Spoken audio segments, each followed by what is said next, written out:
حضور پاک صلی اللہ علیہ وسلم کا مبارک حج، آپ کے مبارک سفر کے بارے میں انشاءاللہ آج باتیں ہوں گی۔ 9 ہجری کے اندر حج فرض ہوا۔ حضور پاک صلی اللہ علیہ وسلم نے حج فرض ہونے کے بعد پہلی مرتبہ مسلمانوں کو سیدنا صدیق اکبر رضی اللہ تعالی عنہ کی قیادت میں حج کے لیے بھیجا، اور امت کے پہلے امیر الحج صدیق اکبر رضی اللہ تعالی عنہ۔ ابھی آپ روانہ ہوئے تھے، پیچھے کچھ آیات نازل ہوئی، یا ایھا الذین آمنوا انما المشرکون نجس۔ تو کچھ احکامات دے کے سیدنا علی رضی اللہ تعالی عنہ کو اللہ کے محبوب صلی اللہ علیہ وسلم نے مکہ مکرمہ کی طرف بھیجا۔ امیر حج تو صدیق اکبر ہیں، اور وقت کے جو بڑے ہیں یعنی نبی ہیں، اور اس زمانے کا قانون تھا کہ کوئی خاص احکام دینے ہوتے تو وقت کا بادشاہ، وقت کا امیر اپنے قریبی رشتہ دار کو بھیجا کرتا۔ تو ان حالات کو دیکھتے ہوئے نبی علیہ السلام نے اپنے چچا کے بیٹے علی رضی اللہ تعالیٰ عنہ کو بھیجا۔ کیا اعلانات تھے؟ ایک تو یہ حکم ہو گیا انما المشرکون نجس، آج کے بعد یہاں کوئی مشرک داخل نہیں ہوگا، یہ نجس ناپاک۔ ایک حکم اس میں یہ بھی تھا کہ آج کے بعد کوئی ننگے طواف نہیں کرے گا۔ پہلے یہ مشرکین مکہ ننگا طواف بھی کرتے تھے، اور نیت بڑی پیاری ہوتی تھی۔ نیت کیا ہوتی تھی کہ پتہ نہیں ہمارا کپڑا حلال کا ہے کہ حرام کا، پتہ نہیں کوئی مشتبہ نہ ہو تو چلو وارد ہو گئے۔ ہم نے ہر حال میں شریعت کو مقدم رکھا۔ وہ نیت معتبر ہے جو شریعت کے ہاں معتبر ہے۔ تو نیت تو بری نہیں تھی ان کی، لیکن عمل بہت برا تھا، منع کر دیا۔ کچھ اور احکامات تھے، تو احکامات دے دیے گئے کہ یہ نہیں ہوگا، یہ نہیں ہوگا، حج کے مہینوں میں تبدیلی نہیں ہوگی، مختلف قسم کی باتیں تھیں۔ وہ ساری چیزیں جو بھی تھیں وہ اعلانات ہو گئے۔ تو صدیق اکبر رضی اللہ عنہ حج کر کے واپس تشریف لے آئے۔ یہ کیا تھا؟ اصل کے اندر یہ مہمان خصوصی نے جو 10 ذی الحجہ میں حج کرنا تھا، اس سے پہلے تیاریاں تھیں اور انتظامات ہونے تھے کہ جب نبی علیہ السلام آئیں تو یہ بنیادی تیاریاں مکمل ہو چکی۔ اللہ کی شان 10 ذی الحجہ، 10 ہجری کا جو موقع آیا حج کا، حضور پاک صلی اللہ علیہ وسلم نے حج کا عام اعلان فرما دیا کہ میں نے حج کے لیے جانا ہے، جو میرے ساتھ چلنا چاہے سب کو تیاری کرے۔ ازواج مطہرات ساری کی ساری آپ کے ساتھ تھیں، اور بے شمار محبوب آپ کے ساتھ ہو گئی۔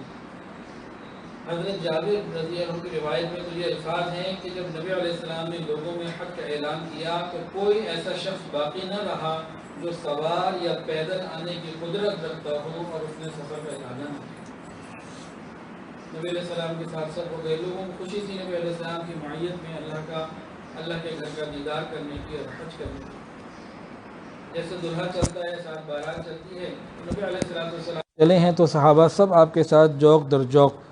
اور کتابوں میں لکھا ہے حدیث کی کہ دور دور تک آدمی ہی آدمی نظر آتے تھے۔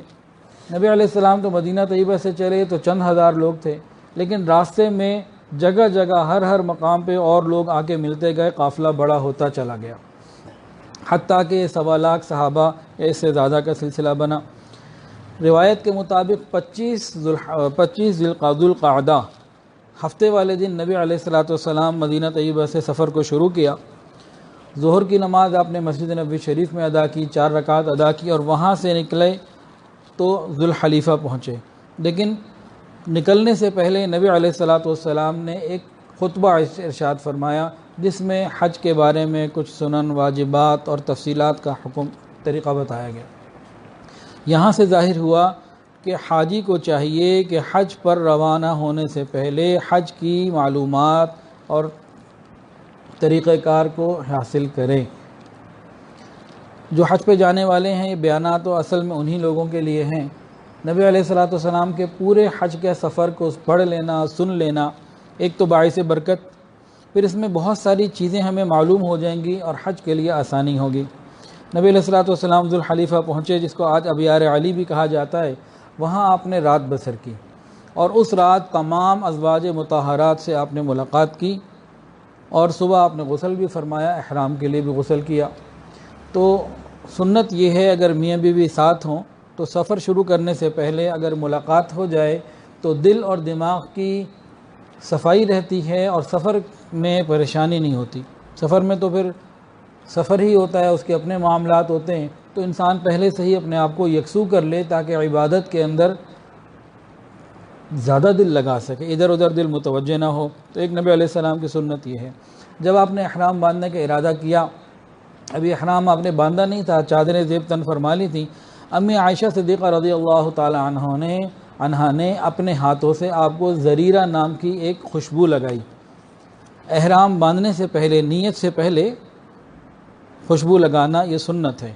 اور یہ زریرہ، اس کے بارے میں کتابوں میں لکھا ہے کہ ہندوستان سے آنے والی کوئی برادہ ہوا کرتا تھا خوشبو کا. تو نبی علیہ السلام نے 2 چادریں احرام کی جو ہیں وہ پہنی، خوشبو لگائی گئی. اس کے بعد نبی علیہ السلام نے 2 نفل احرام کے جو ہیں وہ ادا کیے. ان 2 نفل کے اندر پہلی رکعت میں قل یا ایھا الکافرون اور دوسری رکعت میں قل ھو اللہ احد پڑھنا یہ سنت ہے.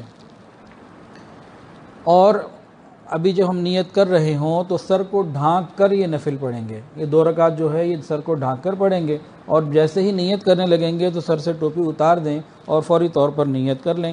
نیت کیا ہوگی؟ انسان حج یا عمرے کا جو سفر کر رہا ہے اسی کی نیت کرے گا اور اس کے ساتھ فوراً تلبیہ پڑھے گا. تو نبی علیہ السلام نے بھی تلبیہ پڑھا. کن الفاظ سے پڑھا؟ کتابوں میں جو الفاظ ہیں جو مشہور اور معروف ہیں، لبیک اللہم لبیک، لبیک لا شریک لک لبیک، ان الحمد والنعمت لک والملک لا شریک لک. تو 3 دفعہ پڑھنا اس کو یہ زیادہ مناسب ہے. تو تلبیہ پڑھا نبی علیہ السلام نے. کتابوں میں لکھا ہے 3 روایتوں 3 مقامات کے بارے میں. ایک تو جہاں آپ نے نماز پڑھی وہاں تلبیہ پڑھا. دوسرا روایت میں آتا ہے جب آپ سواری پر سوار ہوئے اس وقت تلبیہ پڑھا. تیسرا جب آپ بیدا کی بلندی کے اوپر چڑھنے لگے اس وقت تلبیہ پڑھا. تو علماء فرماتے ہیں کہ جس نے جہاں سنا وہ نقل کر دیا، تو تینوں ہی نبی علیہ السلام سے ثابت. تلبیہ پڑھ کے نیت ہو گئی، اب سفر شروع ہو گیا. نبی علیہ السلام کے ساتھ کچھ جانور تھے جو قربانی کے لیے ساتھ رکھے تھے، ہدی ان کو کہتے ہیں. ان کو قلادہ پہنا دیا گیا. قلادہ سے مراد پٹا، آپ سمجھ لیجئے کہ ان کو پٹا ڈال دیا گیا. تاہم وہ جوتے کا تھا اس زمانے کے مطابق. وہ ایک نشانی ہوتی تھی کہ یہ جانور جو ہیں یہ قربانی کے جانور ہیں، یہ فروخت کے نہیں ہیں، یہ کوئی اور ان کا مقصد نہیں ہے، یہ قربانی کے لیے ہیں. اور ایک اور بھی عرب کے اندر ایک رواج تھا کہ اونٹوں کا جو کوہان ہوتا تھا نا، گول سا اونچا جو حصہ ہوتا ہے، اس میں ایک معمولی سا زخم لگا کر اس کے خون کو تھوڑا سا لگا دیا کرتے تھے نشانی کے طور پر. لیکن وہ زخم اتنا معمولی سا ہوتا تھا کہ ضرورت پوری ہو جاتی نشانی کی، لیکن اونٹ کو تکلیف نہ پہنچتی. جانور کی تکلیف کا بھی شریعت نے لحاظ رکھا. اتنی خوبصورت یہ شریعت ہے. پھر نبی علیہ السلام کے لیے اونٹ کے اوپر پالان بنایا گیا. جس طرح گھوڑے کے لیے زین ہوتی ہے، اونٹ کے لیے پالان.